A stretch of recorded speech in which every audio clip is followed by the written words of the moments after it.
So మీ తాండాకి ఇంకా connect అయి ఉన్నావు నువ్వు. అక్కడ లేకపోయినా ఇంతకాలం ఎక్కువ కాలం మీరు ఇన్‌స్టిట్యూషన్స్‌లో దాంట్లోనే ఉన్నారు గదా! నాన్న ఎప్పుడైనా గుర్తొచ్చాడా? నాన్న నువ్వు చాలా చిన్నతనంలోనే మేబీ నీకంత ఇది గూడా ఉండకపోవచ్చు. అంటే నాకు మెమరీ అంటే డ్యాడీతో ఒకటే మెమరీ ఉందంటే జస్ట్ ఒకసారి నన్ను ఎత్తుకొని కొట్టారు. అది గుర్తుంది.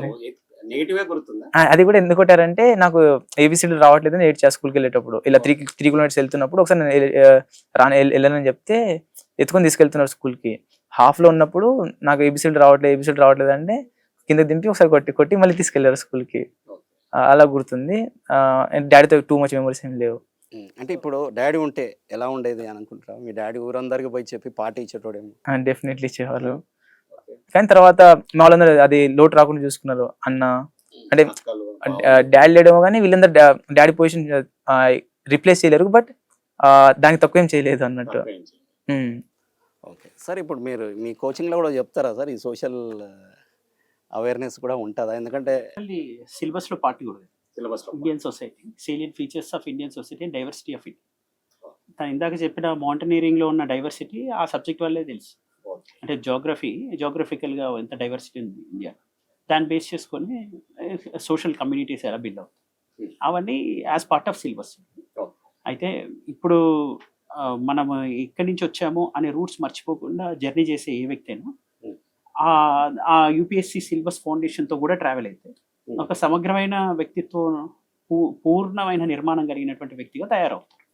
So he's in that process and we hope that he will be continuing that legacy. Sir ఇంకోటి, ఇప్పుడు అతను మళ్ళీ ఇప్పుడు యూపీఎస్సీ అది ప్రిపేర్ అవుతాడా, రాస్తాడా? మీ సపోర్ట్ ఏమైనా ఉంటుందా? ఒక 1 year బ్రేక్ తీసుకొని 27లో కాకుండా 28లో సీరియస్ అటెంప్ట్ యూపీఎస్సీ ఇవ్వబోతున్నాడు. 28లో అటెంప్ట్ ఇచ్చాడంటే 29లో పక్కా సెలెక్ట్ అవ్వడం లక్ష్యంతో. ఇంకా తను ప్రత్యేకంగా ప్రిపేర్ అయ్యే కండిషన్ ఏం లేదు. ఇప్పుడు తన షెడ్యూల్ని మళ్ళీ స్ట్రాటజైజ్ చేసుకొని రివైజ్ చేసి రిపీటెడ్గా ప్రాక్టీస్ చేస్తే సరిపోతుంది. సో నీకు ఆ ప్లాన్ ఉందా, లైక్ ఖచ్చితంగా ఐఏఎస్ అవ్వాలని? ఖచ్చితంగా ఐఏఎస్ అవ్వాలంటే అంటే నాకు ఐఏఎస్తో పాటు ఐపీఎస్ ఎక్కువ ఇష్టం. ఐపీఎస్ ఎక్కువ ఏకేకాన్ సార్.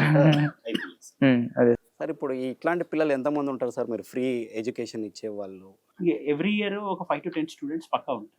మోస్ట్లీ ఈ స్టూడెంట్స్ నుంచే పట్టుదల ఎక్కువ ఉంటుంది. They are not timid people కాదు. వాళ్ళలో ఆ పిరికితనం, భయం బెరుకు తక్కువ ఉంటుంది. ఇన్స్పైర్ ఎక్కువ అవుతారు. ఇప్పుడు ఒకటే నాకున్న ఛాలెంజ్ ఏంటంటే ఈ సోషల్ మీడియా డివియేషన్, డిస్ట్రాక్షన్ అనేది తగ్గించాలి. సోషల్ మీడియా డివియేషన్ ఉండదు. తన టైంలో ఉన్నదానికన్నా ఇప్పుడు బాగా పెరిగింది. ఇప్పుడు తను 21లో జాయిన్ అయినప్పటికీ ఇప్పుడు 100 times పెరిగింది. ఇప్పుడు మేము మా డిగ్రీ ఫస్ట్ ఇయర్లో జాయిన్ అయిన స్టూడెంట్స్కి అసలు మొబైల్ ఇవ్వము ఫస్ట్ ఇయర్. ఎందుకంటే వాడు 3 monthsకి మళ్ళీ డ్రాప్ అయ్యి ఇంకెక్కడ పోతుంది. అంటే పోయినా పర్లేదు, మన కెరీర్ ఏం బిల్ అవుతుంది. అనవసరమైన థాట్స్, డిస్టర్బెన్స్. ఒక ఫోకస్ ఒకటే పంచ్ 1000 times కొట్టమన్నాడు. That is what focused attempt. ఆ ఫోకస్డ్ అటెంప్ట్ వచ్చే వరకు 3 years వీళ్ళు ఏమి సాక్రిఫైసెస్ చేయక్కర్లా. ఇప్పుడు మాతోటి క్రికెట్ ఆడారని చెప్తున్నారు కదా, మేము క్రికెట్ ఆడేవాళ్ళం, ఫెస్ట్లు చేసుకునే వాళ్ళం, ఎన్ని ఉన్నాయి తను ఎవ్రీ ఇయర్ ఫేర్వెల్ అన్ని బాగా జరిగేవి. స్టూడెంట్స్కి ఎవ్రీ వీకెండ్ యాక్టివిటీస్ ఉంటాయి. వాళ్ళ యాక్చువల్ పొటెన్షియల్ ప్రిపరేషన్ టైం ఎప్పుడుందంటే మధ్యలో జూన్ తర్వాత వస్తారు, దసరా వచ్చేస్తుంది, గణేష్ చతుర్థి, దీవాళీలు అవన్నీ ఎలాగో ఉంటాయి ముందు వెనక. తర్వాత పొంగల్ వస్తుంది, ఆ తర్వాత సమ్మర్ హాలిడేస్ వస్తాయి. ఈ మధ్యలో వాళ్ళకి వీకెండ్ యాక్టివిటీస్ ఉంటాయి, స్పోర్ట్స్ ఉంటుంది. సరిగ్గా ప్రిపరేషన్ టైం ఎంత ఉందో అంత మాత్రమే చదివితే చాలు. మేము వాళ్ళకి 365 రోజులు చదివించట్లేదు. మనకు అకాడమిక్ సిస్టంలో curriculum, co curriculum and extra curriculum. కరిక్యులంలో ఈ సిలబస్ ఫౌండేషన్ ఉంటుంది. అంటే 50% అకాడమిక్స్ ఉంటే ఒక 60% ఉందనుకోండి, మిగతా 20% కో కరిక్యులం, ఎక్స్ట్రా కరిక్యులం ఉంది. కో కరిక్యులంలో యాక్టివిటీస్ ఉంటాయి, జస్ట్ ఎ మినిట్ లాంటివి, స్పీకథాన్ లాంటివి ఉంటాయి, మోడల్ యునైటెడ్ నేషన్స్, మాక్ పార్లమెంట్ లాంటివి పెడుతుంటాయి కో కరిక్యులం. ఎక్స్ట్రా కరిక్యులంకి వచ్చేసరికి వాళ్ళకి స్పోర్ట్స్, కల్చర్ మ్యాండేటరీ ఉంటుంది. అంటే ఏదో వాళ్ళకి ఫ్రెషర్స్, ఫేర్వెల్ కాకుండా కాలేజ్ ఫెస్ట్, ఇంకా మల్టిపుల్ యాక్టివిటీస్లో ఇండిపెండెన్స్ డే, January 26 సెలబ్రేషన్స్, వీటన్నిటిలో స్పోర్ట్స్, కల్చర్ కంపల్సరీ ఇంటిగ్రేట్ చేస్తాం. వాళ్ళకి టైం ఇస్తాం, ఒక స్టడీ అవర్ ఎగ్జామ్షన్స్ ఇస్తాం. సో అట్లా మళ్ళీ వాటిని ప్రాక్టీస్ చేసి ముందుకెళ్తాం. సో ఇప్పుడు మీ తాండాలలో చాలా చిన్నప్పుడే పెళ్ళిళ్ళు అవుతుంటాయి. తాండా నేను చాలామందిని చూసిన, వాళ్ళ తర్వాత గవర్నమెంట్ ఆఫీసర్స్గా కూడా మారుతారు మళ్ళీ. ఓకే, ఇప్పుడు ఐ థింక్ ఉమెన్స్ కాలేజ్లో తెలంగాణ యూనివర్సిటీ వైస్ ఛాన్సలర్ కూడా ఒక తాండా ఆమె అనుకుంటారు. సో చాలా ఎర్లీ మ్యారేజెస్ అవుతాయి. అండ్ ఇంకోటి స్పూరియస్ లిక్కర్ ఇష్యూస్ ఎక్కువ ఉన్నాయి తాండాస్లో. దాని గురించి చెప్తావు అనుకున్నా, బట్ నువ్వు చెప్పలే, మీ తాండాలో లేదేమో. దాని గురించి ఏమనుకుంటావు? అంటే మా దగ్గర ఎర్లీగా మ్యారేజ్ చేయడం అనేది ఇప్పుడు అయితే ఆగిపోయింది. నేను చూసినంత వరకు మా ఇప్పుడు మా జనరేషన్ వాళ్ళకి మా అన్న వాళ్ళైతే చదివిస్తున్నారు. మాకు ముందు జరిగి ఉండొచ్చు. మేమైతే ఈ మధ్య మా అక్క వాళ్ళు, మా చెల్లి వాళ్ళు అందరూ చదువుకుంటున్నారు. అంటే అందరూ ఒక్కొక్క హాస్టల్స్లో ఉన్నారు. ఇలా ఈ సోషల్ వెల్ఫేర్ హాస్టల్స్ ఉన్నాయి కదా, ప్రతి ఒక్కరు హాస్టల్స్లో ఉన్నారు. సో నేనైతే ఎక్స్పీరియన్స్ చేయలేదు, బట్ చూడలేదు అలా జరుగుతుండొచ్చు. స్టోరీస్ మా తండలో అలా లేదు ఇప్పుడు, అది లిక్కర్ ఏం లేదు, లేదు issue ఏం లేదు. అని విన్నా. మా సైడ్ వాళ్ళు అంటే చాలా ఉంది, వేరే చాలా తండ వాళ్ళు, తాండాలలో ఉంది. మా తండలో లేదు అది. ఓకే. మా దాంట్లో చేయరు. మీ దగ్గర యూత్ అందరూ మంచిగా చదువుకుంటారా?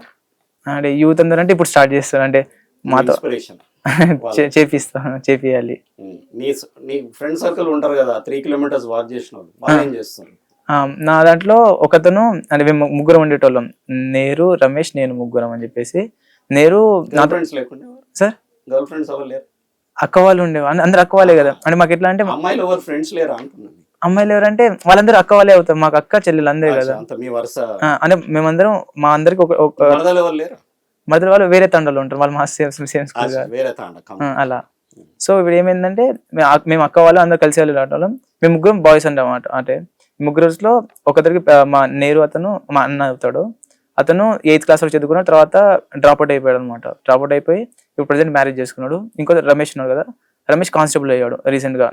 అతను కూడా 20 years కి కానిస్టేబుల్ అయిపోయాడు. తర్వాత నేను ఇప్పుడు ప్రజెంట్ ఇలా జర్నీలో ఉన్నా. సో మీ తాండాలో నువ్వే ఫస్ట్ డిఎస్పీ ర్యాంక్ ఆఫీసర్, నువ్వే ఫస్ట్ పీజీ గ్రాడ్యుయేట్, ఇంకేమైనా ఉన్నాయి అట్లా ఫస్ట్ మీ తాండాకి సంబంధించి? ఫస్ట్ మౌంటైనియర్ నేనే. ఫస్ట్ మౌంటైనియర్, కిలిమంజారో ఎక్కింది కూడా నువ్వే, ఫస్ట్ ఎవరెస్ట్ ఎక్కేది కూడా నువ్వే, ఫస్ట్ ఉర్దూ నేర్చుకుంది నేనే. ఫ్యూచర్లో. ఫస్ట్ ఉర్దూ నేర్చుకుంది నేనే. ఫస్ట్ ఉర్దూ నేర్చుకుంది కూడా నువ్వే. సార్, నీ యొక్క జర్నీ ఇలానే సక్సెస్ఫుల్గా కావాలని మేము కూడా కోరుకుంటున్నాం. సార్, మీరు కూడా యాజ్ ఎ మెంటర్ ఇట్లాంటి సక్సెస్ఫుల్ స్టూడెంట్స్ని మీరు ఐడెంటిఫై చేసి వాళ్ళని మీరు మెంటర్షిప్ చేసి వాళ్ళని ర్యాంక్ హోల్డర్స్గా మార్చడం, మా ముందు ఇట్లా మాకు అవకాశం ఇవ్వడం, డ్రాప్ అవుట్ అయిన వాళ్ళ పరిస్థితి, యాప్టిట్యూడ్ సహజంగా వాళ్ళకు ఉండే సామర్థ్యాల లేమితో జాబ్స్ రాని పరిస్థితి లేదు. ఏదో ఒక జాబ్ కొడతారు వాళ్ళు, కొట్టగలరు. వాళ్ళకు ఉన్నటువంటి ప్రధానమైన సమస్య వైఖరిలో ఒక ఆప్టిమిస్టిక్ పాజిటివ్ యాటిట్యూడ్. ఇది డెవలప్ చేయడం చాలా ఇంపార్టెంట్. అండ్ అప్కమింగ్ జనరేషన్కి ఇది వెరీ వెరీ ఇంపార్టెంట్. ఎందుకంటే ఇప్పుడు నేను చెప్పాను, క్లాస్కి వెళ్ళాను, మోటివేట్ చేశాను, నెక్స్ట్ మినిట్ వాళ్ళు ఇన్స్టాలో ఇంకేదో చూస్తారు, ఇన్స్టాకి వెళ్ళిపోతారు. నెక్స్ట్ వాళ్ళు దాంతో ఇన్ఫ్లుయెన్స్ అయ్యి అదేదో బాగుంది అనుకుంటారు, నెక్స్ట్ ఇంకోటి ఏదో బాగుంది అంటే వాళ్ళు డీవియేషన్స్, డిస్ట్రాక్షన్స్ డిస్ట్రక్ట్ చేస్తున్నారు. ఈ 3D వదిలిపెట్టి డిటర్మినేషను, డెడికేషను, ఇవన్నీ ఇంకో 2D మీద ఫోకస్ చేసుకోవాలని చెప్తాను. ఇప్పుడు మనం చేయగలిగేదంటే సక్సెస్ కాలేని వాళ్ళకి కూడా నేను అలాంటి పరిస్థితి రానివద్దని 1 Nation 1 Curriculum అని పెట్టాను. ఎందుకంటే వాళ్ళు కానిస్టేబుల్ స్థాయి నుంచి IPS వరకు రాయాల్సిన ఎగ్జామ్స్ అన్నిటికి కావాల్సిన ఫౌండేషన్ ఇస్తుంది. That is what the vision of Panchajanya. దీనికి వన్ థింకింగ్ ఉండాలి, మెనీ హ్యాండ్స్ ఉండాలి. ఒక థింకింగ్ ప్రకారం చాలా మంది దీనికి కాంట్రిబ్యూట్ చేయాలి. ఒక R&D team, content development, mentors, దీంతో పాటు మంచి ఫ్యాకల్టీ, వీళ్ళందరినీ మనం బిల్డ్ చేసుకొని మన థింకింగ్కి తగ్గట్టుగా దాన్ని ఎగ్జిక్యూట్ చేయగలిగితే బెస్ట్ రిజల్ట్స్ వస్తాయి. ఓన్లీ పాయింట్ ఇక్కడ స్టూడెంట్స్ బిలీవ్ చేయగలరు, ప్రాసెస్ని ట్రస్ట్ చేయాలి. Belief and trusting the process is the model of success. మీ క్లాస్లో నీతో పాటు చాలామంది సక్సెస్ కానోళ్ళు ఉంటారు కదా, వాళ్ళకేం చెప్తారు? అంటే నీతో పాటు ఈ UPSC ఎగ్జామ్స్ రాయని వాళ్ళు టచ్లో ఉండొచ్చు నీకు ఫోన్? అందరు టచ్లో ఉన్నారు సార్. వాళ్ళు సక్సెస్ కానోళ్ళు కాదు, ఇన్ ద ప్రాసెస్ అంతే. వాళ్ళకి కొంచెం లేట్ ఉంది, డెఫినెట్లీ ఉంది. అంటే మా నెవర్ గివ్ అప్, అంటే గివ్ అప్ చేయలేదు కాబట్టి వాళ్ళు గివ్ అప్ చేస్తే ఓడిపోయినట్టు. అప్పుడు అది నెవర్ సక్సెస్ కాని వాళ్ళు అందరు ప్రాసెస్లో ఉన్నారు కాబట్టి డెఫినెట్లీ ఇంకో 1-2 years అయితే మా బ్యాచ్లో అందరూ ఏదో జాబ్లో ఉంటారు. మోస్ట్లీ IAS, IPS, ఆల్వేస్ గ్రూపుల్లో కలెక్టర్స్ ఉంటారు మా వాళ్ళు. Thank you Bhaskar, all the best in your career. Thank you sir. So నేను ఇంకో IPS అధికారులా కూడా చూడాలనుకుంటున్నాను సార్. Thank you Bhaskar sir. So మీ యొక్క మెంటర్షిప్ ఇంకా చాలామందిని భాస్కర్లను మాకు పరిచయం చేస్తుందని కూడా కోరుకుంటున్నాం. సో చూసాం కదా, సాక్షి ఎడ్యుకేషన్ ప్లాట్ఫామ్లో మోస్ట్ బ్యాక్వర్డ్స్ రీజన్స్ నుంచి వచ్చి ర్యాంక్స్ సాధిస్తున్నారు UPSCలో. సో ఇది ఒక inspiring journey of A UPSC rank holder. మరొక వీడియోలో మరొక ఇన్స్పైరింగ్ స్టోరీతో మీ ముందుకు వస్తాం. కీప్ వాచింగ్ సాక్షి ఎడ్యుకేషన్.